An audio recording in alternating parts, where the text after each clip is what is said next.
अस्सलामुअलैकुम व्यूअर्स, आज का हमारा प्रोजेक्ट है water quality tester with TDS meter. TDS meter से हम वाटर के अंदर से इलेक्ट्रिकल कंडक्टिविटी रीड कर रहे होते हैं, जो कि सॉल्ट पे डिपेंड कर रही होती है कि वाटर के अंदर कितना नमक है। यहाँ पर हम टीडीएस की वैल्यू मिलीग्राम पर लीटर में रीड कर रहे हैं और मैक्रोसीमन पर सेंटीमीटर में रीड कर रहे हैं, और साथ ही टेम्परेचर की वैल्यू डिग्री सेल्सियस में रीड की हुई है। तो चलिए शुरू करते हैं सिमुलेशन से। यहाँ पर हमारे पास सिमुलेशन की फ़ाइल है, इसके बाद सर्किट डायग्राम है, इसके बाद आर्डिनो का कोड है। तो चलिए ओपन कर लेते हैं सिमुलेशन की फ़ाइल को प्रोटियस 8.12 पे। कोड, सर्किट डायग्राम और सिमुलेशन का लिंक आपको नीचे वीडियो की डिस्क्रिप्शन में मिल जाएगा, वहाँ से आप डाउनलोड कर सकते हैं। तो यहाँ पर सबसे पहले हमने आर्डिनो यूनो यूज़ किया हुआ है, इसके बाद TDS सेंसर यूज़ किया हुआ है जो कि आर्डिनो की A0 पिन के साथ अटैच है। इसके बाद एक टेम्परेचर सेंसर यूज़ किया हुआ है, इसकी पिन को हमने 4.7K से पुल अप किया हुआ है। इसके बाद 2 LEDs यूज़ की हुई हैं, रेड और ग्रीन। 200 ओम की रेजिस्टेंसेस यूज़ की हुई हैं। इसके बाद एक बजर यूज़ की हुई है और 16x2 की LCD यूज़ की हुई है। LCD की कंट्रास्ट सेटिंग के लिए 10K की पोटेंशियोमीटर यूज़ की हुई है। तो चलिए सिमुलेशन की फ़ाइल रन करने के लिए आर्डिनो का कोड ओपन करके एक्सफाइल जनरेट कर लेते हैं। ये हमारे पास कोड की फ़ाइल है, इसको अपने आर्डिनो ID पे ओपन कर लेना है।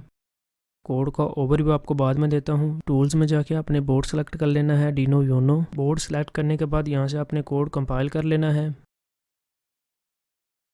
Done compiling. कोड हमारा कंपाइल हो गया हुआ है। तो यहाँ से आपने एक्सफाइल का एड्रेस कॉपी कर लेना है। अगर आपको एक्सफाइल का एड्रेस यहाँ पे शो नहीं होता है तो आपने आर्डिनो ID की फाइल्स में जाना है और वहाँ से अपने प्रेफरेंसेस में जाना है। तो वहाँ से आपने कंप्लीशन की ऑप्शन को सिलेक्ट कर लेना है। सिलेक्ट करने के बाद दोबारा से कोड को कंपाइल करेंगे तो आपको एक्सफाइल का एड्रेस शो हो जाएगा। यहाँ से इस एड्रेस के लिंक को कॉपी करके आर्डिनो में इंक्लूड कर देना है। इसके बाद फाइल रन करनी है। जैसे ही हम फाइल रन करते हैं, फर्स्ट मैसेज LCD पे डिस्प्ले हो जाता है 2000 मिलीसेकंड डिले के लिए। इसके बाद LCD क्लियर करके सेंसरों से डाटा गेट करेंगे और इसके बाद डाटा डिस्प्ले हो जाएगा। सेकंड लाइन पे हमने TDS की वैल्यू डिस्प्ले की हुई है, फिर इलेक्ट्रिकल कंडक्टिविटी की वैल्यू डिस्प्ले की हुई है और फिर टेम्परेचर की वैल्यू डिस्प्ले की हुई है। अगर TDS की वैल्यू 700 से ड्रॉप है और 50 से अबव है तो उस कंडीशन के ऊपर इसने ग्रीन LED को ऑन रखना है और साथ ही बज़र को ऑफ रखेगा। जैसे ही वैल्यू 50 से ड्रॉप होगी या 700 से अबव होगी तो उस कंडीशन के ऊपर ग्रीन LED ऑफ हो जाएगी और साथ ही रेड LED और अलार्म एक्टिव हो जाएगा। अभी जैसा कि TDS सेंसर से हम वैल्यू को ड्रॉप कर रहे हैं, जैसे ही वैल्यू 50 से ड्रॉप हुई है तो उस कंडीशन के ऊपर ग्रीन LED ऑफ हो गई हुई है और साथ ही अलार्म एक्टिव हो गया हुआ है। अब इसके बाद जैसे ही वैल्यू 50 से अबव जाएगी तो उस कंडीशन के ऊपर ग्रीन LED ऑन हो जाएगी और साथ अलार्म और रेड LED ऑफ हो जाएगी। TDS की वैल्यू अगर 50 और 700 या 800 के दरमियान है तो वाटर ड्रिंकेबल होता है, और इससे अगर ड्रॉप या अप होती है तो उस कंडीशन के ऊपर वाटर के अंदर सॉल्ट की मकदार ज़्यादा होती है तो उसको आप ड्रिंक नहीं कर सकते हैं। तो इसलिए हमने यहाँ पर इंडिकेशन रखी है कि जैसे ही TDS की वैल्यू 700 से अबव जाती है या 50 से ड्रॉप होती है तो उस कंडीशन के ऊपर रेड LED ऑन हो जाती है और साथ ही अलार्म एक्टिव हो जाता है।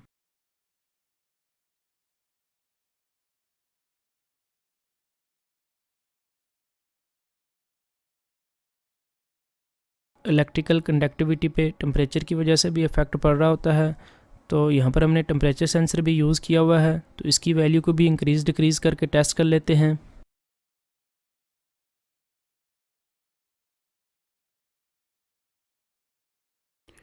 तो ये थी सिमुलेशन। चलिए अब आपको सर्किट डायग्राम का ओवरव्यू दे देता हूँ। ये हमारे पास सर्किट डायग्राम है। इसमें सबसे पहले हमने पावर सोर्स के लिए 9 वोल्ट की बैटरी यूज़ की हुई है। इसके बाद आर्डिनो यूनो यूज़ किया हुआ है। इसके बाद TDS सेंसर यूज़ किया हुआ है। इसके बाद डिजिटल टेम्परेचर सेंसर यूज़ किया हुआ है DS18B20। टेम्परेचर सेंसर की आउटपुट हमने 4.7K से पुल अप की हुई है। इसके बाद 16x2 की LCD यूज़ की हुई है। LCD की कंट्रास्ट सेटिंग पिन पे 10K की पोटेंशियोमीटर यूज़ की हुई है। इसके बाद LCD की बैकलाइट की पिनें होती हैं 15 और 16। 15 अनोड होती है, 16 कैथोड होती है। कैथोड को हमने डायरेक्ट ग्राउंड के साथ अटैच किया हुआ है और अनोड पे पॉजिटिव से 100 ओम की रेजिस्टेंस सीरीज़ में यूज़ की हुई है। इसके बाद 2 LEDs यूज़ की हुई हैं, रेड और ग्रीन। LEDs की पॉजिटिव अपने आर्डिनो की पिन के साथ अटैच की हुई है और नेगेटिव पे 100 ओम की रेजिस्टेंस ग्राउंड से सीरीज़ में यूज़ की हुई है। इसके बाद एक बजर यूज़ की हुई है।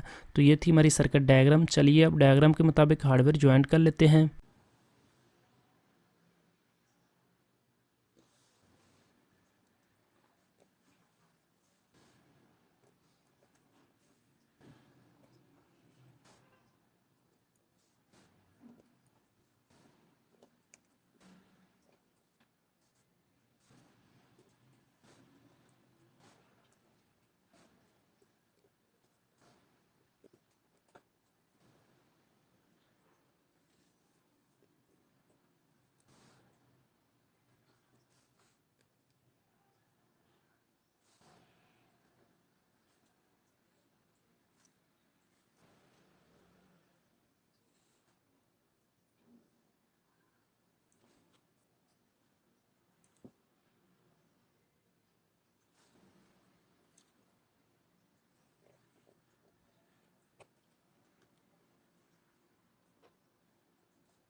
Welcome back. चलिए अब आपको कोड का ओवरव्यू दे देता हूँ। ये हमारा कोड है। इसमें सबसे पहले हमने लिक्विड क्रिस्टल की लाइब्रेरी कॉल कराई हुई है एलसीडी के लिए। इसके बाद एलसीडी के लिए पिन इनिशियलाइज़ की हुई है 2 से लेकर 7 तक। इसके बाद टीडीएस सेंसर की पिन इनिशियलाइज़ की हुई है A0। टेम्परेचर सेंसर की पिन इनिशियलाइज़ की हुई है A5। इसके बाद रेड और ग्रीन एलईडी की पिन इनिशियलाइज़ की हुई है। बजर की पिन इनिशियलाइज़ की हुई है। इसके बाद कैलिब्रेशन की वेरिएबल इनिशियलाइज़ की हुई है। इसके बाद टीडीएस इलेक्ट्रिकल कंडक्टिविटी और टेम्परेचर की वेरिएबल्स इनिशियलाइज़ की हुई हैं। इसके बाद अवार्ड सेटअप है। अवार्ड सेटअप में सेंसर की पिन इनपुट मोड में है, एलईडीज़ और बजर की पिन आउटपुट मोड में है। इसके बाद एलसीडी इनिशियलाइज़ की हुई है 16x2 की और एलसीडी पे फर्स्ट मैसेज डिस्प्ले किया हुआ है 2000 मिली सेकंड डिले के लिए। इसके बाद अवॉइड लो में चले जाते हैं और यहाँ पर सबसे पहले हम टेम्परेचर गेट कर रहे हैं। इसके बाद टीडीएस सेंसर की पिन को एनालॉग रीड करके इलेक्ट्रिकल कंडक्टिविटी की वैल्यू गेट करते हैं और उसको फार्मूला के थ्रू टीडीएस में चेंज कर लेते हैं। इसके बाद इन वेरिएबल्स को एलसीडी की सेकंड लाइन पे डिस्प्ले किया हुआ है। इसके बाद टीडीएस की वेरिएबल पे चेक लगाया हुआ है। अगर टीडीएस की वेरिएबल 50 से ड्रॉप होती है या 700 से अबव जाती है तो उस कंडीशन के ऊपर इसने बजर और रेड एलईडी की पिन हाई कर देनी है और ग्रीन एलईडी की पिन को लो रखना है। इसके बाद जैसे ही ये वैल्यू 50 और 700 के दरमियान होती है तो उस कंडीशन के ऊपर इसने एल्स में जाना है और यहाँ पर हमने ग्रीन एलईडी की पिन को हाई किया हुआ है और रेड एलईडी की पिन को लो किया हुआ है। इसके बाद 500 मिली सेकंड का डिले है। 500 मिली सेकंड डिले पे ये लूप हमारा रन होता रहेगा। इसके बाद टेम्परेचर सेंसर से टेम्परेचर गेट करने के लिए नीचे फंक्शन है जो ऊपर से कॉल और होते हैं जिससे हम टेम्परेचर गेट कर रहे होते हैं। तो ये था हमारा कोड। चलिए अब इसको आर्डिनो में अपलोड कर लेते हैं। यहाँ से आपने टूल्स में जाना है। टूल्स में जाने के बाद बोर्ड कन्फर्म करना है आर्डिनो यूनो। बोर्ड कन्फर्म करने के बाद पोर्ट सेलेक्ट करनी है। पोर्ट सेलेक्ट करने के बाद यहाँ से आपने कोड अपलोड कर देना है। Done uploading. कोड हमारा अपलोड हो गया हुआ है। अगर आपको वीडियो इन्फॉर्मेटिव लगी है वीडियो को लाइक करें, शेयर करें और अपनी राय से हमें कमेंट्स में ज़रूर आगाह करें। और अगर चैनल को पहले से सब्सक्राइब नहीं किया हुआ है तो चैनल को सब्सक्राइब कर लें और साथ ही बेल आइकन को ऑल पे कर लें ताकि लेटेस्ट वीडियो की अपडेट आपको मिलती रहे। चलिए अब आपको हार्डवेयर का ओवरव्यू दे देता हूँ।